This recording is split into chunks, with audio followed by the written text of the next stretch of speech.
Hello friends, কেমন আছেন? নিশ্চয়ই আশা করি সবাই ভালো আছেন। ভালো রাখবার জন্যই তো হচ্ছে এই কথা বলা আপনাদের সাথে। অ্যাকচুয়ালি বাস্তু ব্যাপারটা নিয়ে অনেক মানুষের না অনেক বিভ্রান্তি আছে। অ্যাস্ট্রোলজি ব্যাপারটা নিয়েও মানুষের মধ্যে অনেক কনফিউশন রয়েছে।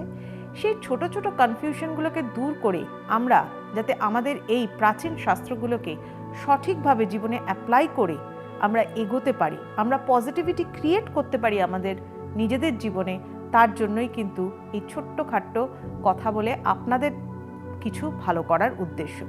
হ্যাঁ, এই প্রোগ্রামটার মধ্যে কি আপনারা চাইছেন, আমার কি কথা শুনতে চাইছেন, কি ধরনের টিপস জানতে চাইছেন, বা কীরকম ধরনের বাস্তু সংক্রান্ত যা যা প্রশ্ন, যা যা জানতে চাওয়া, বা প্রোগ্রামটাকে আরেকটু ভালো করা যায় কি করে, আর কীভাবে করা যায়, যদি কারোর কোনো রকম এই ধরনের মন্তব্য থাকে, সাজেশন থাকে, তাহলে কিন্তু অবশ্যই কমেন্টে কিন্তু আমাকে জানাবেন। আমি চেষ্টা করব সেগুলো আপনাদের কথাগুলো রাখার, এবং চেষ্টা করব আপনাদের যাতে প্রোগ্রামটা আরও বেশি পছন্দ হয়, আরও বেশি যেন আপনারা দেখতে চান, বুঝতে চান।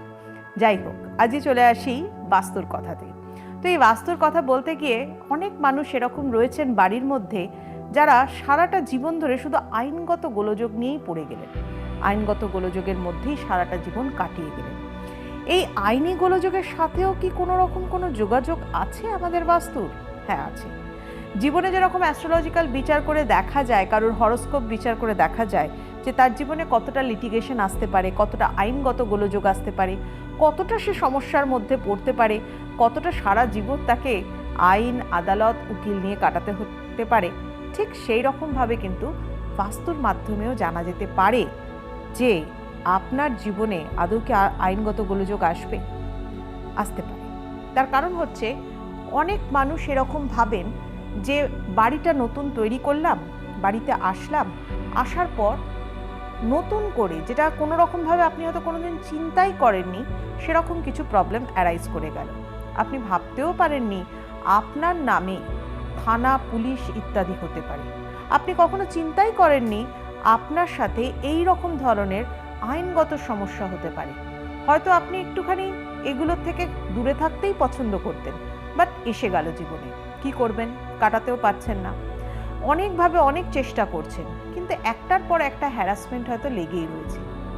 তখন আপনার হঠাৎ করে মনে হতেই পারে যে আমরা সব কিছু ডিটেলিং করি, বাট বাস্তুর অ্যাপ্লিকেশন করবার সময় বা বাড়িটাকে তৈরি করবার সময় বাস্তুর অ্যাপ্লিকেশন বা বাস্তুর গাইডলাইনগুলোকে কি ফলো করেছিলাম?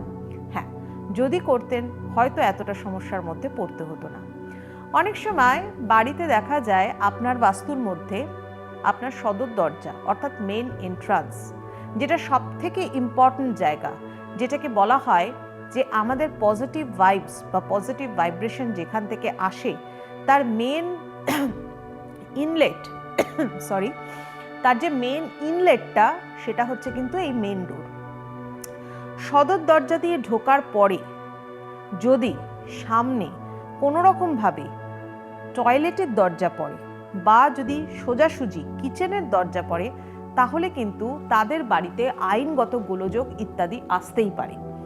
আইনগত গোলযোগ এমন একটা আসতে পারে যে সারা জীবন ধরে সেই গোলযোগ আপনার চলতেই থাকবে। এবার ধরুন অনেকে হতে পারে যেটা চিন্তা করতেই পারেন যে তাহলে কি আমার হরোস্কোপে সেটা রিফ্লেক্ট করছিল না?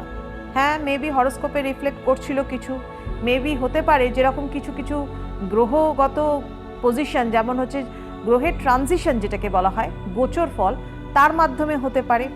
যেমন অনেকেই যেটা জানেন হয়তো, যারা একটু আধটু অ্যাস্ট্রোলজি বোঝেন, যাদের দেখা গেল রাহু কেতুর এমন ট্রানজিশন হয়েছে যে কারণে হয়তো আপনি আইনি সমস্যার মধ্যে পড়েছেন।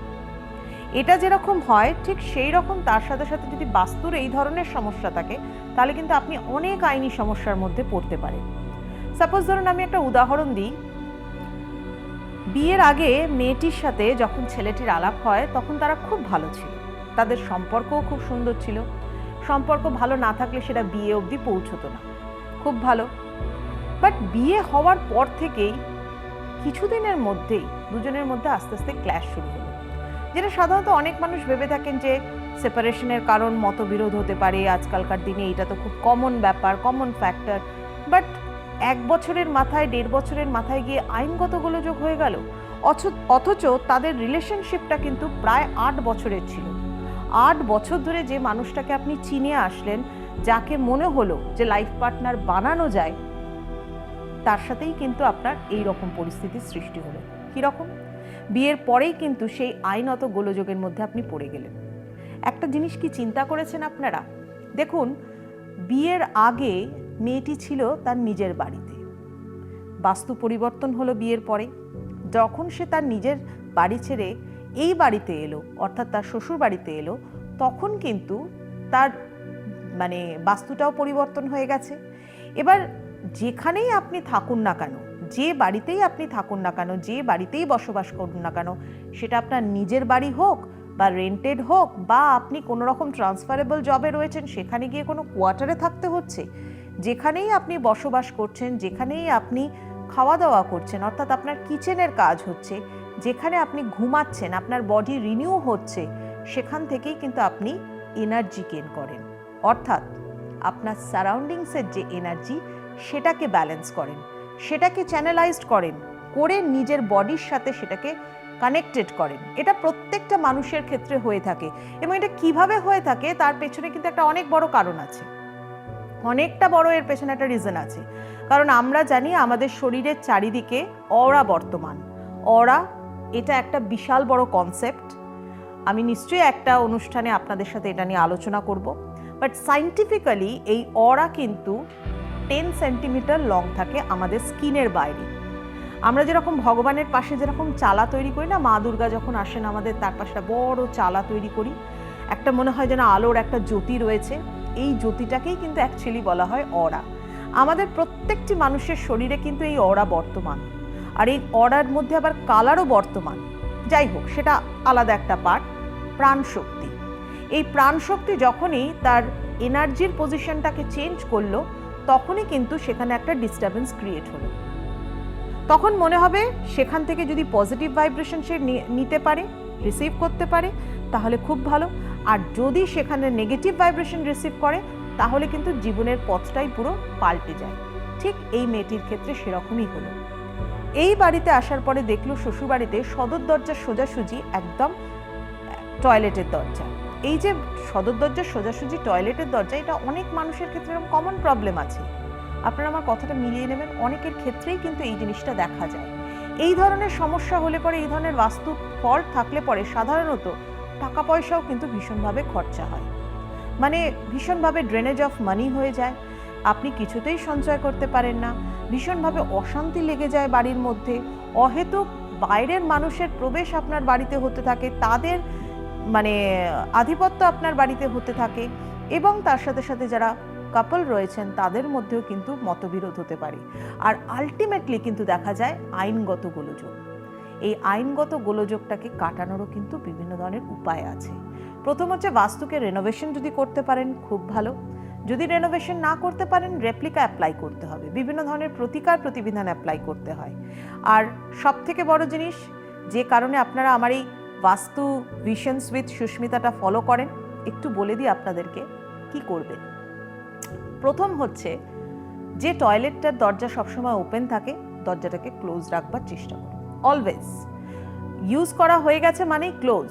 অনেক বাড়িতে আমি বাস্তু ভিজিট করতে গিয়ে দেখেছি যে বাড়ির টয়লেটের সবকটা দরজা দেখি ওপেন করে রাখা থাকে। এটা খুব নেগেটিভ ভাইব্রেশন। এটাকে সবসময় দেখুন, একটা বাড়ির মধ্যে তো ওয়াশরুমের পজিশন থাকবেই, টয়লেটের পজিশন থাকবেই, এটা তো দরকার, ওটা একটা পার্ট। কিন্তু ওটাকে আপনি চেষ্টা করুন যাতে ওর নেগেটিভ ভাইব্রেশন আপনার পরিবারে থাকা মানুষগুলোর ওপর না পড়ে। তার জন্য চেষ্টা করুন সবসময় সেটাকে ক্লোজ করে রাখবার।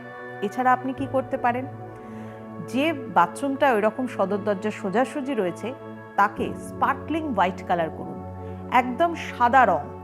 যদি তার মধ্যে টাইলসের কালারও একটু অন্যরকম থাকে, চেষ্টা করুন সেটাকে বদলে দেওয়ার। এছাড়াও উপায় আছে, অনেক মানুষ হয়তো পারেন না সেটাকে চেঞ্জ করবার, যে না সুস্মিতা, এটা তো পুরোটা চেঞ্জ করতে গেলে অনেকটা এক্সপেন্সেস হয়ে যাচ্ছে, অনেকটা খরচা হয়ে যাচ্ছে।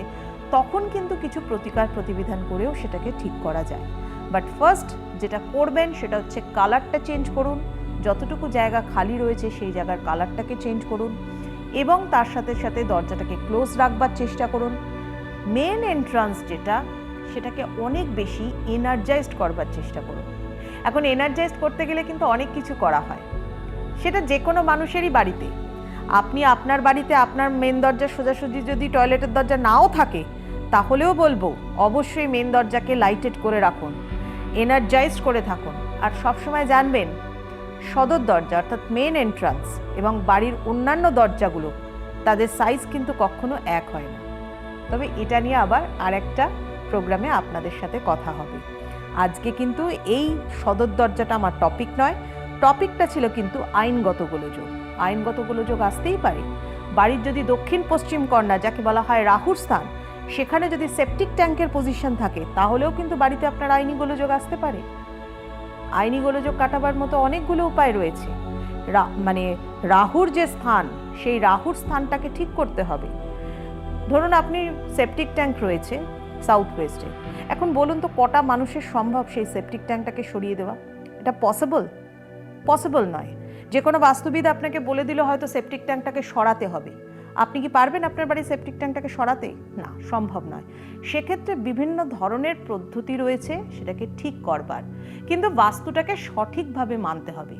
বাস্তু মানেই হচ্ছে এনার্জি দ্বারা আপনি পরিবেষ্টিত, সেই সারাউন্ডিংসের কসমিক এনার্জিকে ঠিক মতো চ্যানেলাইজড করতে হবে, ব্যালেন্স করতে হবে, তবেই কিন্তু ভালো থাকতে পারি আমরা, সুখী হতে পারি, শান্তি পেতে পারি, নিশ্চিন্তে ঘুমোতে পারি।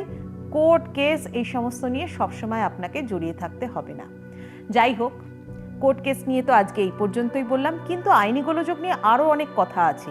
এতে কেতুর প্রভাব কেমন আছে, আর কি কি আছে, সব কিছু জানতে হলে আমার এই প্রোগ্রামগুলো কিন্তু অবশ্যই ফলো করুন বাস্তু ভিশনস উইথ সুস্মিতাতে, এবং অবশ্যই সবাইকে জানান যারা এ ধরনের অসুবিধার মধ্যে রয়েছে তাদেরকেও জানান।